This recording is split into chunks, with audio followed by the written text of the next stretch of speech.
प्राप्त होता नहीं, वो कल्याण को प्राप्त हो गया है जिसका ऐसा जीवन है। पूरे संसार को जीतना होता है साधक को। एवं कर्माणि कुर्वन्ति संसार विजिगीषवः राग द्वेष विनिर्मुक्ता ऐश्वर्यम देवता गताः। जो बुद्धिमान साधक, संसार को जीतने का मतलब क्या होता है? संसार को जीतने का मतलब आप हमसे मिले लेकिन आपका चिंतन नहीं होगा, आपका ध्यान नहीं आएगा। हजारों मिलो, व्यवहार होगा आपसे, बात करेंगे, प्रणाम नमस्कार उत्तर देंगे, लेकिन आपसे हटते ही अपने स्वरूप में से उसके लिए प्रयास नहीं है। जब आप गए तो आपका चिंतन, आपने क्या कहा था, आप बड़े मित्र हैं, आप बड़े, कुछ नहीं, बिल्कुल खत्म, हुआ ही नहीं हमारा आपका सहयोग। तटस्थ भूमिका, प्रश्न उत्तर बातचीत व्यवहार जैसे होता है बिल्कुल वैसे ही सम्यक, लेकिन इतना सावधान कि हमारे कैमरे में तुम्हारी फोटो नहीं आएगी और तुम्हारी बात नहीं आएगी। हमारा कैमरा फुल है, खाली नहीं है। प्रिय मूर्ति नयनन बसे तेहि रस रहाए समाए, ये लक्षण सुन प्रेम के और न कछु सुहाए, और न कछु सुहाए फिरे अपने मद मातो, कुटुंब देहते जाए छूटी सब ही विधि नातो। नहीं तो स्वभाव है अंतःकरण का, आप देख लेना, आप जिससे मिलोगे उसकी बार बार स्मृति, उसका रूप, उसकी बात या तो द्वेषात्मक या तो रागात्मक। और बहुत अच्छा, बहुत बुरा आदमी, हमने क्या बिगाड़ा था, उसने ऐसा क्यों कहा, बार बार चिंतन, ये नहीं होता, ये अच्छे उपासकों में नहीं होता।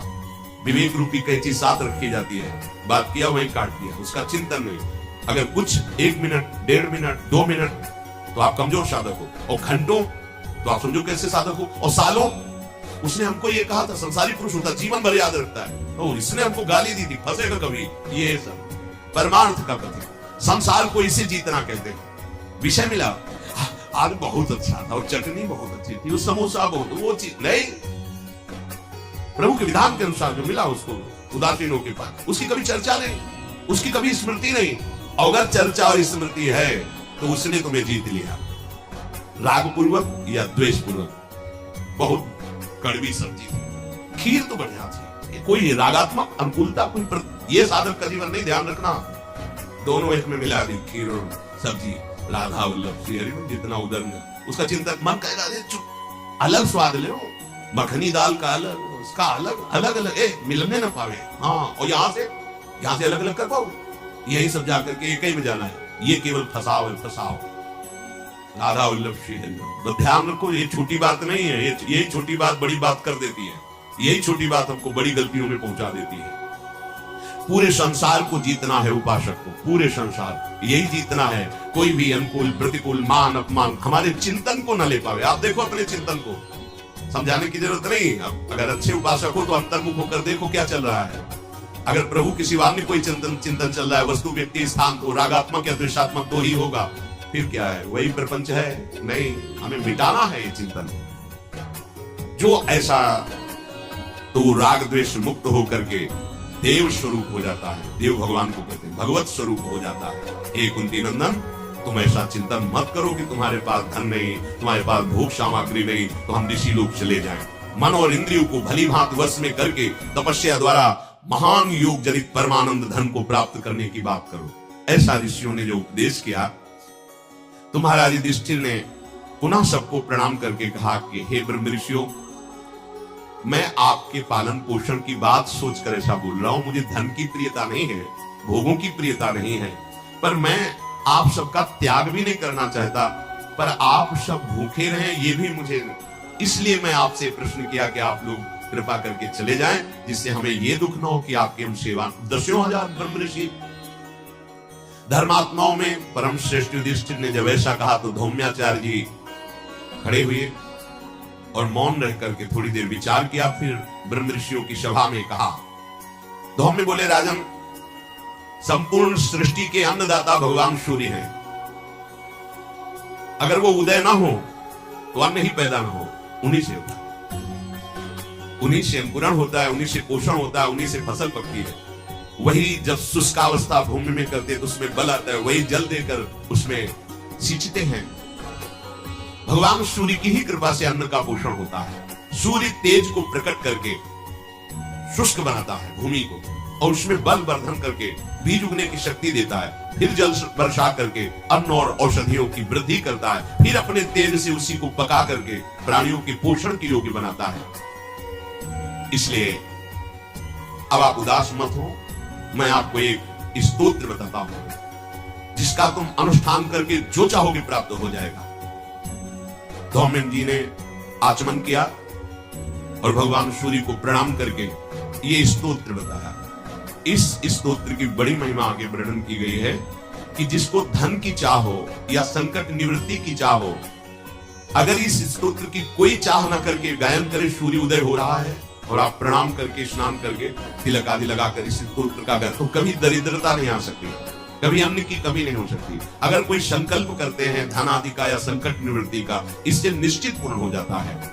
धौम्य जी ने आचमन करके भगवान सूर्य को प्रणाम करके ऋषियों की सभा में कहा कि ये स्तोत्र, इसमें 108 नाम भगवान सूर्य के हैं। सूर्यो यमा भगवत दृष्टा पुरुषा कहा सविता रवि गभीस्तमानजः कालो मृत्युर्धाता प्रभाकरः पृथिव्यापश्च तेजश्च खं वायुश्च परायणम् सोमो बृहस्पतिः शुक्रो बुधोंगारक एव च इंद्रो विवस्वान्दितांशु शुचिः सौरिः शनैश्चरः ब्रह्मा विष्णुश्च रुद्रश्च स्कंधो वै वरुणो यमः वैद्युतो जाठरश्चाग्नि दैन्धनस्तेजसां पतिः धर्मध्वजो वेदकर्ता वेदांगो वेदवाहनः कृतं त्रेता द्वापरश्च कलिः सर्वमलाश्रयः कलाकाष्ठा मुहूर्ताश्च छपायामस्तथा क्षणः संवत्सर करो स्वत्तः कालचक्रो विभावशुः पुरुषः शाश्वतो योगी व्यक्ता व्यक्तः सनातनः कालाध्यक्षः प्रजाध्यक्षो विश्वकर्मा तमोनुदः वरुणः सागरोऽंशुश्च जीमूत जीवनोरिहा भूताश्रयो भूतपतिः सर्वलोक नमस्कृतः सृष्टा संवर्तको वह्निः सर्वस्यादिर्लोलुपः अनन्तः कपिलो भानुः कामदः सर्वतोमुखः जयो विशालो वरदः सर्वधातुनिषेचिता मनः सुपर्णो भूताधिः शीघ्रगः प्राणधारकः धनवन्तरिर्धूमकेतु रादिदेवोदितेषुतः द्वादशात्मा रविन्दाक्षः पिता माता पितामह स्वर्गद्वारं प्रजाद्वारं मोक्षद्वारं त्रिविष्णुपं देहकर्ता प्रशान्तात्मा विश्वात्मा विश्वतोमुखः चराचरात्मा सूक्ष्मात्मा मैत्रेयः करणान्वितः एतद् वै कीर्तनीयस्य सूर्यस्यामित तेजसः नामाष्टशतकं चेदं प्रोक्तमेतत् स्वयंभुवा। ये स्तोत्र सुनाया और कहा इस स्तोत्र का गायन करके भगवान सूर्य को प्रणाम करते हुए आप आराधना कीजिए, आपको जो चाहिए वो प्राप्त हो जाएगा। जो मनुष्य सूर्योदये यः सुसमाहितः पठेत सा पुत्रदारान् धनरत्न संचयान् लभेत जाति स्मरतां नरः सदा धृतिं च मेधां च सविन्दते पुमान्। जो मनुष्य सूर्योदय होते हुए भगवान सूर्य के सामने स्नान आदि अपनी दिनचर्या करके और हाथ जोड़ करके ऐसा स्तोत्र गायन करेगा, वो जो चाहेगा पुत्र धन स्त्री रत्न और भी जो सामग्री स्मृति धैर्य उत्तम बुद्धि सब जो चाहेगा भगवान सूर्य उसे प्रदान करेंगे। अब आप शराब पिएंगे मांस खाएंगे तो आपकी हिम्मत ही नहीं है कि आप ऐसा कर ले, नहीं कर पाएंगे और करेंगे भी तो सिद्ध नहीं होगा। असुर भी जब कोई सिद्धि प्राप्त करना चाहते थे तो ऋषियों की भांति दिनचर्या होती थी। आज दिनचर्या क्या, सूर्य भगवान उदय होकर के मध्याह्न की तरफ जा रहे तब लोग उठते हैं तो क्या दरिद्रता आयुहीनता अकाल मृत्यु ये सब बढ़ती है, बुद्धि भ्रष्ट होती है, लोगों को पता नहीं है। जैसी दिनचर्या जी रहे हो ये तुम्हारे रोग बढ़ाने वाली, शोक बढ़ाने वाली, दरिद्रता पैदा करने वाली, बुद्धि भ्रष्ट करने वाली है। भुवन भास्कर त्रिभुवन को पावन करने वाले साक्षात भगवान पधार रहे और तुम सो रहे हो, ऐसी कैसी दिनचर्या है? नहीं, भगवान सूर्य के उदय होने के 48 मिनट 2 घड़ी पहले हर व्यक्ति को उठ जाना चाहिए, कम से कम भले साधक नहीं तो उठ जाओ, बैठकर भगवान नाम जप करो, स्नान आदि करके उनको अर्घ्य दान करो, प्रणाम करो। इससे आपकी आयु बढ़ेगी, आपकी स्त्री बढ़ेगी, आपकी बुद्धि ठीक रहेगी। और अगर कहीं ये स्तोत्र गायन कर ले तो कह जो कामना करोगे उसकी पूर्ति हो जाएगी। महाराज युधिष्ठिर ने गंगा स्नान किया, फिर गंगा जल का आचमन करके और इस स्तोत्र का गंगा में खड़े होकर के जप किया। भगवान सूर्य की आराधना की और जब स्तोत्र पूर्ण हो जाता तब हाथ जोड़कर प्रार्थना करते, हे प्रभु आपका उदय संसार के अंधकार को नष्ट करने के लिए है। आपकी कृपा से ही बुद्धि प्रकाशित होती है और भगवान में लगती है, धर्म का पालन होता है। आपकी कृपा से ही अर्थ और काम संबंधी कर्मों में प्रवृत्ति होती है। यदि आप उदय ना हो तो कोई भी कार्य नहीं बन सकता। हे नाथ, आप हम पे कृपा करो। भगवान सूर्य जब देखा कि युधिष्ठिर जी अनन्य भाव से सूर्य भगवान की उपासना कर रहे हैं तो प्रकट हो गए। वो गंगा जी में खड़े इसी स्तोत्र का जप करते थे। पांडु कुमार युधिष्ठिर ने देखा कि मूर्तिमान तेजस स्वरूप भगवान भास्कर सामने प्रकाशित है, मानो महान प्रज्वलित ज्वाला हो, ऐसा तेज भगवान सूर्य का। भगवान सूर्य प्रकट होकर बोले, धर्मराज, तुमने जो इस स्तोत्र का गायन किया मैं बहुत प्रसन्न हुआ। तुम्हें अन्य ही तो चाहिए ना। लो, गृहीष्व पिठरम ताम्रम मया दत्त नराधिपो यावद वर्षति पांचाली पात्रेणानेन सुव्रत। युधिष्ठिर, ये बटलोई लो। देखने को तो ये छोटी सी दिखाई दे रही है, ताम्र प्रात की, पर इसमें तुम फल मूल सब्जी पेय रस जो चाहोगे, जितना चाहोगे उतने को पवा सकते हो। सिद्ध बटलोई, ना गैस की जरूरत है, ना चूल्हा की, ना कोई बनाने की जरूरत है। जो चाहोगे कि उसी बटलोई से सब्जी, उसी से खीर, उसी से जूस, जो चाहोगे सब उसी से निकले। अपने लोगों को चाहिए क्या? हाँ, जरूरत नहीं रहेगी, लेकिन अपने लोगों को ऐसी जगह पहुंचना है कि इस बटलोई की जरूरत नहीं है। हाँ, चंपक लता जी जो चिंतन करती है वही पदार्थ श्री जी की सेवा में पहुंचता है। वहां भी थोड़ी कि सिलेंडर खत्म हो गया, ललिता जो जल्दी ऐसा तो नहीं है। वहां जो चिंतन करती हो, और जो भी प्रसाद है पाने में प्रियाजू का उच्छिष्ट अमृत है, पर ना मल है, ना मूत्र है, ना विकार को प्राप्त होता है, चिदानंद। तो अपने बटलोई की जरूरत नहीं, जितनी श्वासें है राधा राधा करके पूरी करना है और अपनी श्री जी के पास चलना है। और जब तक द्रौपदी जी नहीं पा लेती तब तक है, जहां द्रौपदी जी पाई फिर आगे कुछ नहीं निकलेगा। जब तक पवाना है द्रौपदी जी ना पाए, और जहां द्रौपदी जी ने प्रसाद पाया, क्योंकि बाद में द्रौपदी जी पाती थी, फिर इसके बाद उसमें नहीं निकलेगा। महाराज सूर्य भगवान इतना कहकर अंतर ध्यान हो गए। अब तो बड़ी प्रसन्नता हुई कि जो समस्या थी कि 10,000 ब्रह्म ऋषि साथ चल रहे हैं और उनको कैसे भोजन पवाएंगे, तो ये जो स्तोत्र का अगर संध्या, जो प्रातःकालीन और सायंकालीन, इन दोनों संध्याओं में जो इसका पाठ करेगा, वो कितने भी बड़े बंधन में पड़ा हो उसका बंधन नष्ट हो जाएगा। कोई भी बंधन, नाना प्रकार के सांसारिक बंधन भी होते हैं, उन बंधनों से मुक्त हो जाएगा। भगवान सूर्य से वर प्राप्त करके युधिष्ठिर जी गंगा जी से बाहर निकले बटलोई लेकर, और धौम्याचार्य जी के चरणों में प्रणाम किया, भाइयों को हृदय से लगाया। द्रौपदी ने युधिष्ठिर जी को प्रणाम किया।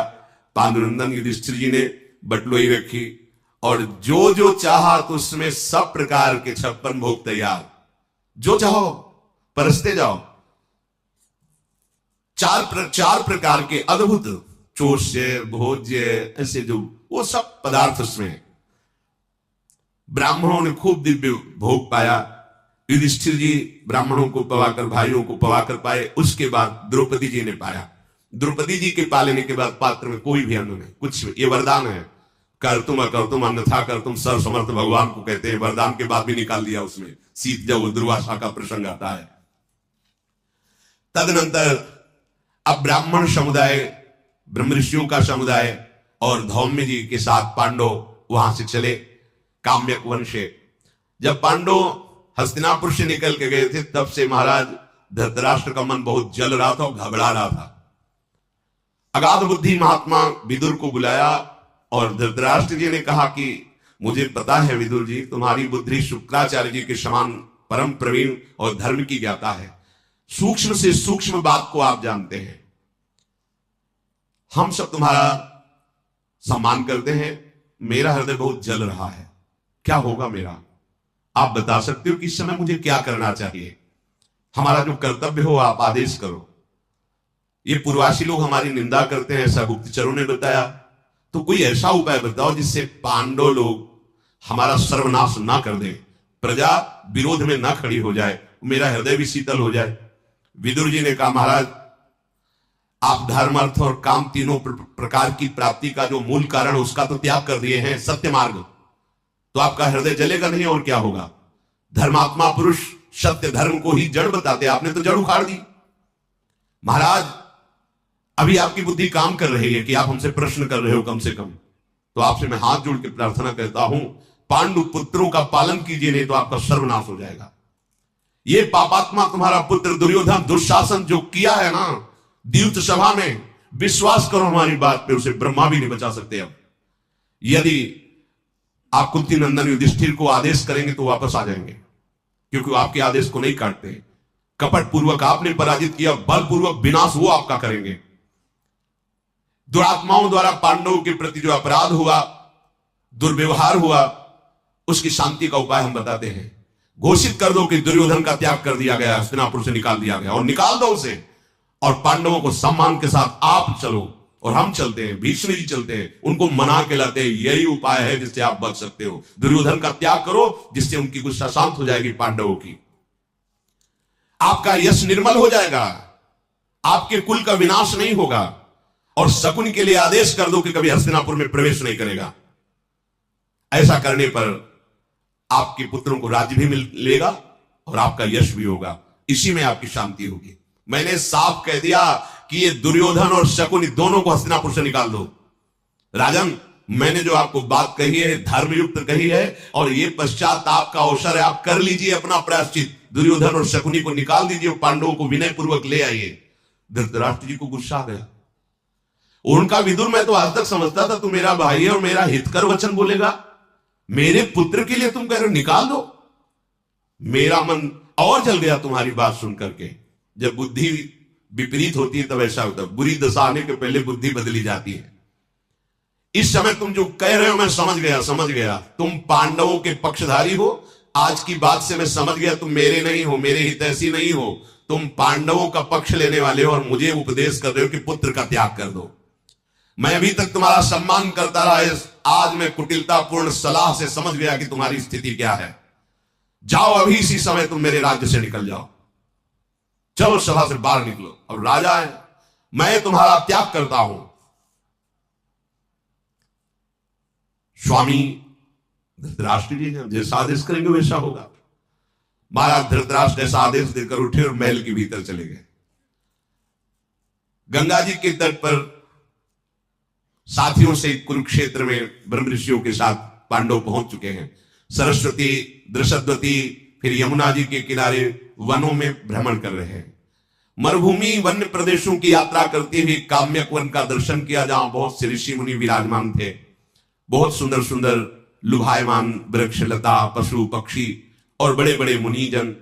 मुनियों ने महाराज युधिष्ठिर को बैठाला और बहुत सांत्वना पूर्वक उनको उपदेश किए।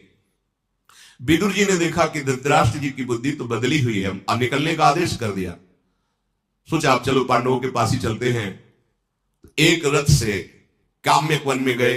सूचना मिली कि युधिष्ठिर जी अमुक ऋषि के आश्रम में, वहां पहुंचे। विदुर जी ने देखा धर्मात्मा युधिष्ठिर एकांत में ब्रह्म ऋषियों के बीच में शोभायमान हो रहे हैं। द्रौपदी और चारों भाई और बहुत से ब्रह्म ऋषि घेरे हुए हैं। महाराज युधिष्ठिर ने देखा कि बड़ी उतावली के साथ विदुर जी आ रहे हैं। भीमसेन से कहा आप क्या करने आ रहे हैं ये, क्योंकि जय बार आए हैं तय बार हमारी पतित बुद्धि की गई है। ये तो जाके बुला रहे कि चलो महाराज बुला रहे हैं, अब किस लिए बुलाया है। हाँ ऐसा हो सकता है शकुनी ने फिर धृतराष्ट्र जी को अपने पक्ष में करके भेजा होगा कि अभी पांडवों के पास अस्त्र हैं, उनको आकर के द्यूत कीड़ा में छीन लिया जाए। भीमसेन ने कहा कि अगर कहीं ऐसा कुछ आदेश है तो अब हम आपका आदेश नहीं मानेंगे, आगे हमें जो करना है वो हम कर देंगे। अब हम ये नहीं मानेंगे कि हमारे अस्त्र द्यूत कीड़ा में लगा दिए जाए, फिर हम क्या कर सकते हैं। सब ऐसे विचार में ही थे कि विदुर जी आगे तो उठकर खड़े हुए। युधिष्ठिर पांडव स्वागत सत्कार किया। विदुर जी ने ब्रह्म ऋषियों को प्रणाम किया। पांडवों ने आसन देकर बैठाला और कहा महाराज धृतराष्ट्र सुखी हैं, आप सुखपूर्वक रह रहे हैं। विदुर जी ने कहा अजात शत्रु तुमसे वैर करके कौन सुखी रह सकता है। विदुर जी ने कहा कि आज कोई ऐसी स्थिति वहां नहीं दिखाई देती जिसे हम सुख कह सकते हैं, और मेरे लिए जो हितकर बात थी मैंने धृतराष्ट्र से कहा, पर उनको जमा नहीं, उनकी रुचि नहीं, उन्होंने मुझे निकाल दिया।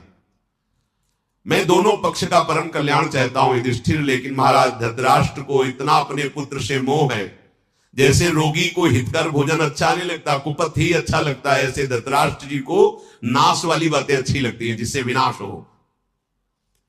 धृतराष्ट्र जी ने कुपित होकर मुझसे कहा है कि तुम्हारा हम त्याग करते हैं, तुम हमारे नगर हस्तिनापुर से चले जाओ। धृतराष्ट्र जी ने मुझे त्याग दिया है तो मैं तुम्हें केवल उपदेश देने आया हूं, तुम्हारे पास नहीं रहना चाहता। मैंने जो बड़े बड़े संतों से और धर्म का भाव जाना है वो मैं तुम्हें बता रहा हूं। देखो, चाहे जितना तुम्हें कष्ट मिले तुम क्षमा का ही आश्रय लेना, क्रोध मत करना। अनुकूल अवसर आएगा तो भगवान सब अपने आप संभाल देंगे, जो करवाना है कर, लेकिन आप हृदय में जलना मत, क्षमा रखना। मन को वश में रखने वाला पृथ्वी की क्या संपूर्ण लोगों पर विजय प्राप्त कर लेता है। मन पर जिसने विजय प्राप्त कर ली वही विजेता है। पांडुनंदन, व्यर्थ की बकवाद करने वाला कभी सुखी नहीं होता, सुखी होता है सत्य और कम भाषण करने वाला। सहायक भाई बंधुओं के साथ बैठ करके जो धर्म पूर्वक चर्चा करता है वो आगे चल करके संपूर्ण जगत का पूज्य बन जाता है। ऐसा बर्ताव करना कि किसी को भी कष्ट ना हो, तो तुम्हारी उन्नति प्रतिदिन वन में ही प्रारंभ हो जाएगी।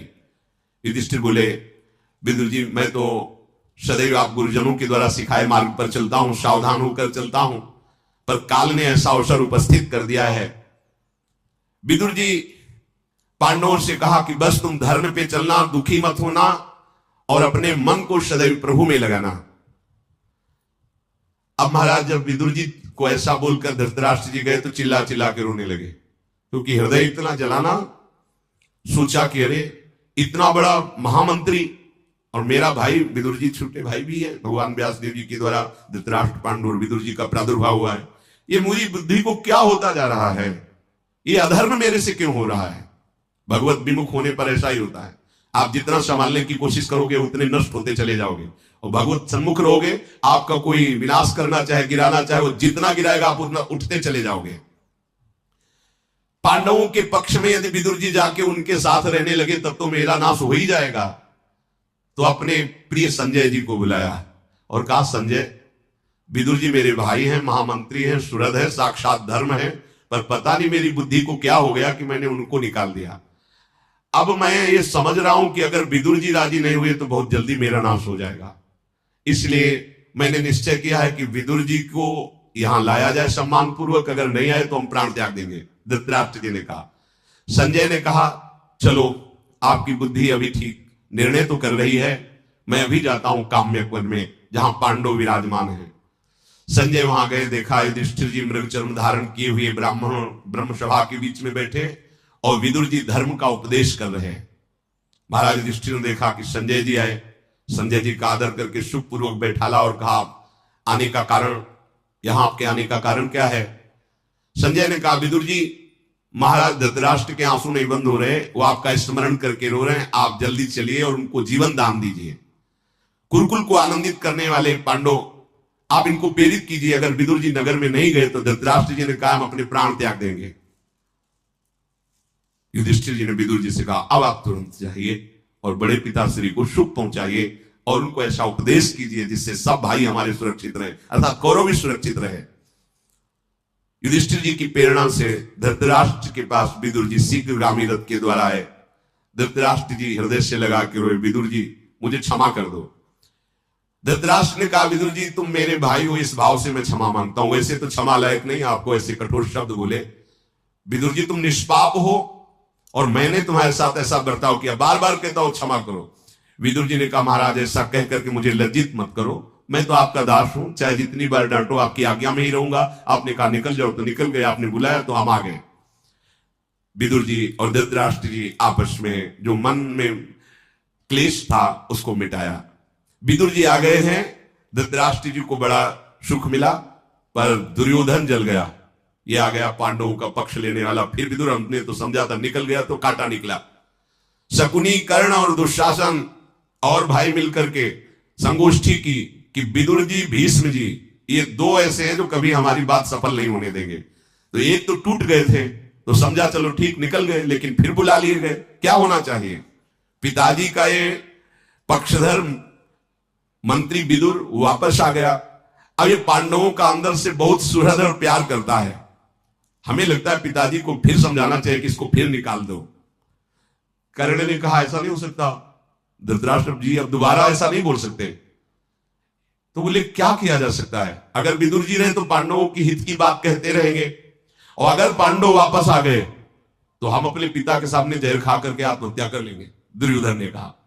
शकुनी बोला, राजन तुम क्या नादान बच्चों जैसी बात करते हो, जानते नहीं पांडव सत्य प्रतिज्ञा, अगर उन्होंने प्रतिज्ञा कर ली 12 वर्ष का वनवास 1 वर्ष का अज्ञातवास, तो अब किसी की भी आज्ञा होने पर वो अपनी प्रतिज्ञा को नहीं तोड़ सकते। ये मुझे विश्वास, अधर्मियों को भी विश्वास है युधिष्ठिर पर।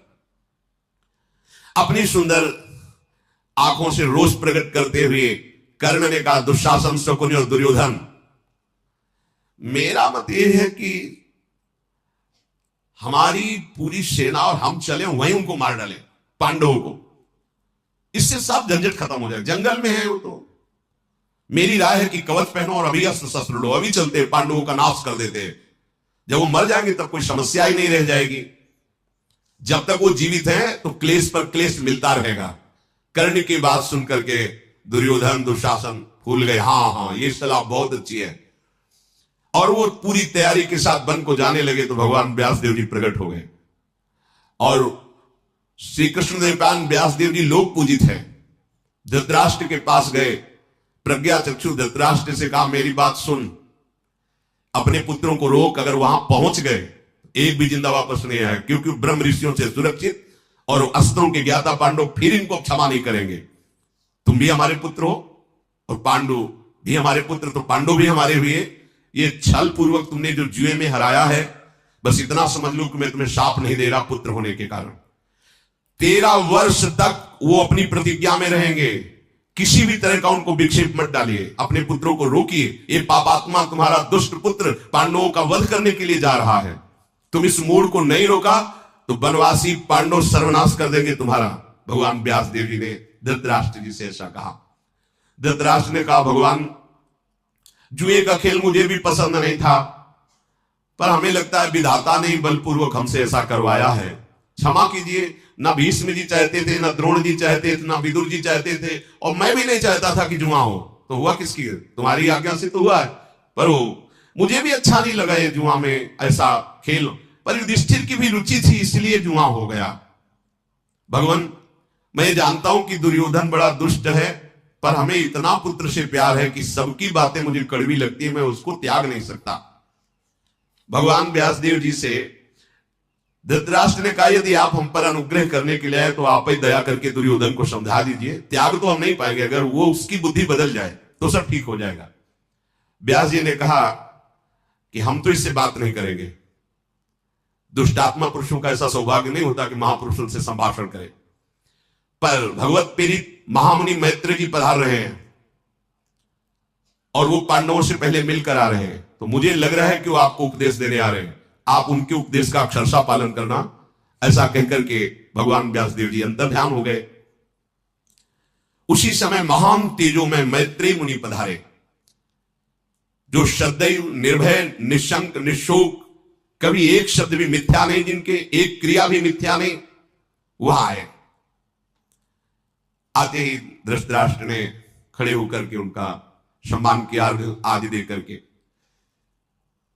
जटा तेजोमयी अग्नि की लपटों के समान मृगचर्म धारण किए हुए आकर कहा, महाराज मैंने सुना है कि तुम्हारे पुत्रों की बुद्धि भ्रष्ट हो गई है और जुआ रूपी अनीति में प्रवृत्त करके पांडवों को भारी भय उपस्थित किया है, इसलिए मैं तुम्हारी दुर्दशा को तुम्हें बताने आया हूं। तुम्हारे ऊपर मेरा स्नेह है, धृतराष्ट्र से कहा, क्योंकि तुम भगवान व्यासदेव जी के पुत्र हो। महाराज, ये भीष्म और द्रोणाचार्य और बड़े बड़े बुजुर्गों के होते हुए ऐसी अनीति सभा में द्रौपदी को लाकर निर्वस्त्र करने की चेष्टा तुम्हारे होते हुए भी, तुम्हारी सभा में डाकू ही डाकू हैं। मैत्रेय जी ने कहा, ये डाकुओं जैसा बर्ताव जो चोरों जैसा हुआ है, इसलिए तपस्वियों की सभा में निंदा के पात्र बन गए हो तुम। जितने भी भारत के ब्रह्म ऋषि सब तुम्हारी निंदा करते हैं। तदनंतर धृतराष्ट्र जी तो कुछ बोले नहीं। मैत्रेय जी ने देखा कि गर्भ में बैठा हुआ अभिमान में दुर्योधन है, तो मुड़े आसन से और महाभाव दुर्योधन, तुम बात को समझने वालों में हो, इसलिए मैं तुम्हारे हित की बात कह रहा हूं। ये जो पांडवों से तुमने द्रोह ठान रखा है, ये कुरुकुल का नाश करने वाला है। सबके सब सत्यव्रतधारी हैं पांडव, जिनका पौरुष अप्रमेय है, इच्छा अनुसार बल धारण करने वाले हिडिंब को परास्त कर दिया जिन भीम ने, बक नाम के राक्षस को जिन्होंने मारा, और अभी अभी मैं देख के आ रहा हूं किरमीर नाम के राक्षस का उन्होंने वध किया। उन भीम से तुम विजय पाना चाहते हो, उनसे द्रोह करते हो? अरे जरा और मृत्यु के पास में तुम बंधे हुए उन पर विजय कैसे प्राप्त कर सकते हो जो सत्य है और पौरुष वाले हैं? महापराक्रमी पांडवों के साथ तुम्हें मैत्री कर लेना चाहिए, मित्रता, शांति पूर्वक। तुम मेरी बात मानो, मेरी आज्ञा मानो, पांडवों से मित्रता करो। जब इतना कह ही रहे थे तो दुर्योधन ने मुस्कुराकर अपनी जान में ताल दी। बड़ा भद्र व्यवहार है, संतों के सामने तो ऐसा करना ही नहीं चाहिए, पर बुरी दशा आने के पहले बुद्धि बदली जाती।